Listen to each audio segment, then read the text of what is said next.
here you are. What a way to start the show. Patrick, it's your fault. That's your Patrick fault. Is still, you didn't tell me you were doing it. You just did it. He's still listening to his nursery rhymes, despite God. having 2 kids. But welcome back to Live Palace News. It's me, Dee. I'm joined by Patrick here to discuss all the latest, biggest, juiciest. I don't have anything else to say.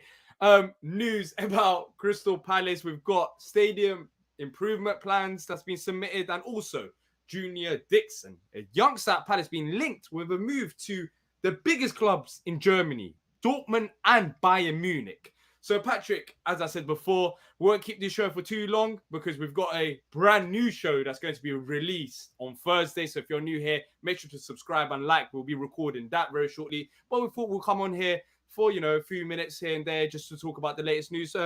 Patrick, let's start off with the rumor first about the Palace youngsters. We've been talking about youngsters in our last live Palace news as well. So according to, what was the newspaper? Sorry, Patrick.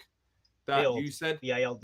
Yeah, Bild. Yeah, Bild. Right. So according to German newspaper Bild, Palace are, not Palace, Dortmund are leading a race to sign Palace under 18 star Junior Dixon, who's tipped to be the next big thing in English football. And also, he's got the attention of Bayern Munich as well. Look, Patrick, we know Dortmund with English youngsters. We've seen it. They've done it before, and they rarely miss. So if Dortmund's looking at him, there must be a bit of talent there. And have you seen any of him play so far for the academy? Have you seen any of his play? Yeah, so going back to Dortmund, they have a history of doing this. Christian Pulisic, Jadon Sancho, Jude Bellingham. You can go on and on. They do it a lot. So I'm a little worried about that link. So for I know, Junior Dixon, he's the top goal scorer currently in our under 18. He's been with us since about 13. He had some issues apparently on a personal side, but overcame them. We offered him a academy contract. He's pushed on the last 2 years, did really well last year with the 18s, done even better. He's again leading scorer, scored a penalty on Saturday in that Premier League Cup game for the 18s. He's our top scorer. He's a good player. He'd be a big miss. So I'd hate to see this happen, but I definitely understand, as a youth player, if he has been offered a contract, we just signed Agbinoni on Monday to a contract. I'm sure Dixon's in line for one, so maybe this is just, but I can't remember his name. I wish I could remember the kid's name. I know we lost a kid, one of our top players in the summer, went to Germany, 17-year-old. His name will come to me at some point. But I hate to lose a player to Germany. But the kid's got a big future. He's two-footed, good striker. So I would hate to lose him. We've talked about this sort of before. Omalabu, Akinwale, Adebomi, Dixon. We've got some good young strikers, man. So, again, I'd hate to lose him. So let's hope that it's just deployed by his parents or his agent to get a contract with Palace. Yeah, that's the thing. When Dortmund is mentioned, they rarely miss, Patrick. Like we've seen it. Exactly. Their scouts are on job. Like they get everything right. I can't remember Dortmund missing with an English youngster, and we've seen it right now with Jude Bellingham, and then we've seen it with Sancho as well, who went to Dortmund and ripped it up. But for Palace, the positive out of this is that the academy's working. We've got some massive talent there for us to be linked with players already leaving to go Dortmund and Bayern Munich, which is crazy as it sounds. But Patrick, surely at this point, like Dixon must be thinking, cool, Dortmund, Bayern Munich, Dortmund can show the package. We've improved players, we've made players into like men, and they've had successful careers, and they've moved back to England. Dortmund can show that, but surely Palace now at this point should, not get their stuff together, but also talk to Dixon saying, we're Crystal Palace, we're trying to achieve this. We've got Patrick Vieira.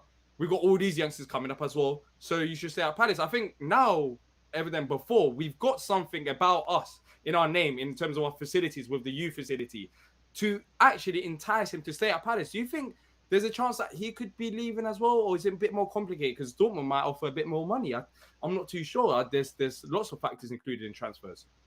So here's the issue there. Like I said, it's one thing to say we've got Patrick Vieira, you have a chance, but let's be honest. We haven't really created a real pathway for a youngster to get into the first team like Dortmund has. Dortmund has a proven record. Dixon is going to get time to play. It's very rare. Again, you mentioned Sancho, Pulisic, Bellingham. It's very rare that they buy a player from another country, of England, America, whatever, and they don't play the kid. We don't play our kids. Listen, Tyreek Mitchell, Anwan Bissaka, and do you know what I mean? We don't have a pathway. We have to create that path. That's what I was telling you on Monday, is that I like to see JK on the bench, Gordon but I want to see him get some minutes. If the kid gets some minutes, you can really say, okay, he's got a chance to really play. Just put him on a bench and train him in the first team. Is that really a pathway to the first team? It's really not, D. So my point is, we've got actual minutes in the first team. Again, Dortmund will give Dixon minutes. They will not buy him and put him in Dortmund 2. They will play him at some point, whether it be German Cup games, teams that are lower in the division. They will blood him. They'll play him in Europe at some point. We don't do that. So until that happens, I can understand why Dixon might want to leave. But like I said, I don't know the circumstances behind it. Maybe it's a point to get a contract with Palace, because again, he hasn't signed a professional contract with Palace yet. So maybe that will push us to do that.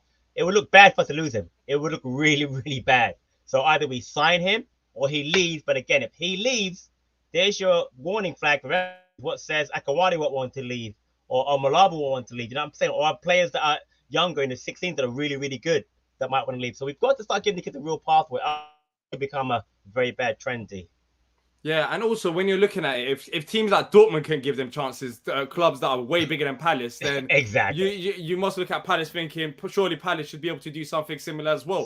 But of course, it's not as easy as that. When you've got Zaha, when we've got Elise, and professional like Mateta and Edward up front, it's not as simple as that. But Dortmund make it look simple, and if they can show him the pathway, then I guess you could be enticed to join that project. And it's a project that has worked for many other youngsters. But look, at least there's a talent there, and hopefully we get to keep him, because we've had a few of these in the past as well with the academy. It shows that at least we're going in the right direction. That's the main positive. Agree out on of this. That. Right. Zarek says, "I love JJ, but he needs to know that Dortmund. He needs to know to Dortmund if he wants to progress." I don't know exactly what that means. I think he needs to move to Dortmund to progress. That's what I think he means. Yeah, that's funny though. The fact, he's moved to a bigger club, but how on earth can he not sign a professional contract at Palace? Maybe he didn't want to sign a professional contract. Maybe he's been waiting for this. Whoever's behind him, his agent or whatever, that might be the case. Sonny says, as a Palace fan, I hope he stays at Palace, but I think I'll bet him for him personally to try and go abroad. Yeah, I agree. Listen, I'm going to be honest with you. I'm a huge Palace fan. I think it's better for him to go to Dortmund, honestly, because what's the chance of JJ? He's only 17, getting to our first team in the next 2 years. When's the last time we tried a 19-year-old striker? We haven't. So for me personally, JJ's dad or agent, and if it's a serious thing on Dortmund's end or Bayern Munich, are you kidding me? You got to go there. Come on. Let's be honest. And I love Palace with all my heart and soul. I really do. But for the kid's sake, if it's a true thing, he's got a better chance. That's why we have to start getting these kids minutes in our first team. Otherwise, this becomes a very, very bad trend. Yeah. Look, Patrick, I got an email today. I got a very interesting email. Of course, no, you didn't. How? Yes, I do, because I'm a member. So you don't live here? How do you get it? I got an email from the council. I got email from the council. I'll after the show, I will actually I will send it over to you. I'll show you. I'm serious. Okay, you got it as well from Croydon Council. Okay, I did. That's weird, interesting. Well, Patrick's got an email as well. Funny enough, Nick, I know people. Funny enough, Nick, who actually lives in the country, he didn't get an email. But Patrick, that lives in New York. I didn't get it. But look, there's a planning permission notice. Everyone that has a season ticket that lives in around the area has pretty much received it. So as you know, the main stand that has been due for an improvement that was meant to start back in 2018 that hasn't started yet. There's works that's going on behind the scene, and today Croydon Council actually sent a notice for a planning permission.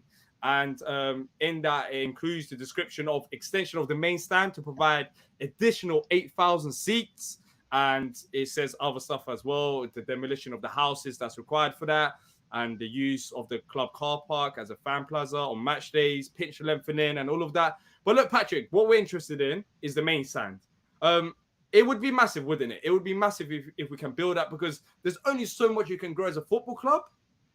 And then the rest, it just comes down to you actually having to sell players to bring in the finances. But if you increase the finances, there is a waiting list for season tickets. There is a demand for it. And the additional 8,000 seats, it doesn't sound like a lot, but it could be massive for us in the long run in terms of bringing in extra bit of revenue, which we can invest back into the club. Yeah, I mean, there's no doubt that we need to make improvements. And this notice is massive. I know there's been a big problem with the residents. I don't blame them, around. I know there's been a problem with Sainsbury's, etc. But if this would happen at some point, it's massive for the club to move forward. Talk about the academy, and that's moving in the right direction, was perfect. The ground had to be the next step. You have to have a ground that's improved, that has more capacity, more boxes, all that kind of stuff. So it'll be massive. So when this happens, and hopefully it happens soon, it's going to be really big for our club. It's going to be really, really big, D, really big. Yeah.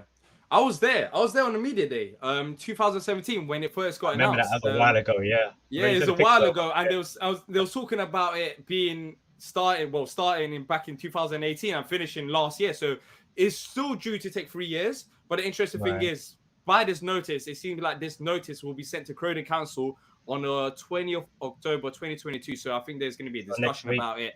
Right. Yeah, it's going to start at 6:30. Then after that, I believe it's going to get passed on to the mayor of London. So there's still a bit of way before everything starts. But I feel like I'm not 100% sure, but I saw that the reason, I believe it was Matt Woosnam from The Athletic who covers Palace, but I believe there has been adjustment to the actual planning. That's why this new notice had to be sent out, because of the adjustment. So that's quite interesting. But look, if the schedule is good to go by 3 years, then we're still looking at to be completed. 25.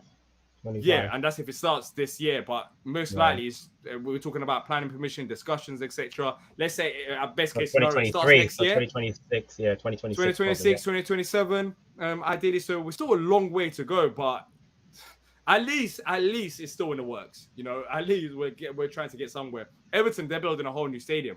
And other teams, they look at Tottenham, they built a new stadium as well. So we need to make sure, if we want to be an established Premier League football club and grow as a football club, we need to stick with it as well. It starts with the main stand, then we need to improve other areas of the stadium as well. So sooner rather than later, this hopefully should be complete, especially the notices and all the discussions that needs to be done, because construction hopefully needs to start. Because I'm just thinking about now, the fact that it had to be completed last year and we still haven't even started the construction, we're a long way away. We're like 3-4 years behind than where we should be as a football club.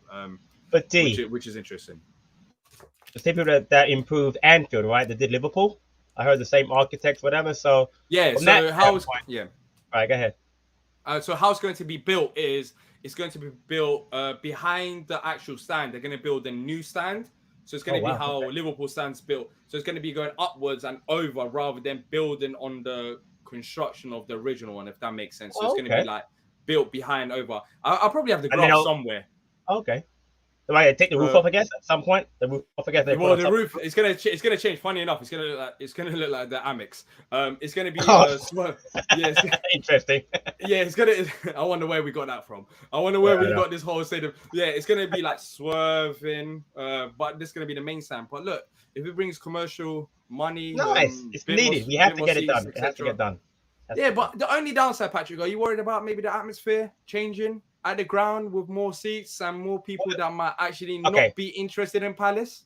So you're there, right? So atmosphere is mostly Holmesdale, no? Isn't it? Holmesdale, yeah, that's right, yeah. Right, Holmesdale, and that's not really going to change, is it? I mean, that's not going to change. So, I mean, the HF, we all know how they kind of dictate the song, they dictate the singing, whatever. So when I've been there, I was there 4 or 5 years ago, and I sat in the Arthur Way, and, HF starts, the Arthur kind of joins in when I was there anyway. The family stand obviously does, and then the White Horse. But it's mainly for me the Arthur Way and the Homestead does. Again, if I'm wrong, people correct me, but I see a lot of singing coming from. So they don't change construction. I don't really think it's going to change that much. But you're right, it will bring a lot more, let's say, casual fans to the game.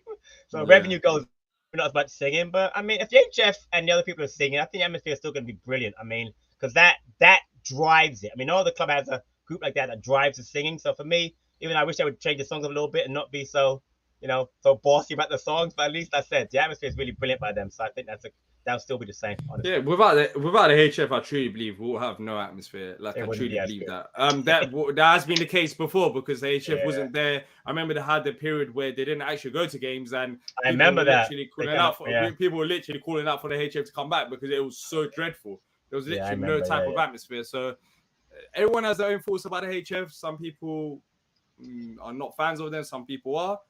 But look, I feel like we need atmosphere-wise, they're brilliant for creating atmosphere. Yeah, exactly. Atmosphere. TV-wise, you hear over here, any TV you're in front of, it comes across great. So yeah. But look, Patrick, we're going to wrap it up. It's going to be a short one today. We thought we'll come on here to discuss the latest Palace news, talking about Junior Dixon and hopefully the start of a new era regarding the stadium. Yes, the main stand. Start of a new era for main stand. So we'll see what happens with those. If you have enjoyed the stream, make sure to leave a like and subscribe. And if you're watching this on replay, let us know your thoughts in the comment section down below regarding the news that we spoke. We're coming out with a new show. That's why we're ending this early. We're going to be recording a new preview show ahead of the game. So yeah, make sure to check that out. Subscribe so you don't miss that out. Should be released on Thursday. Hopefully you guys enjoy it, as well as the opposition preview that will be released. But look, that's it from me, Patrick. Thank you to everyone who has joined us live. And until next time, up the Palace.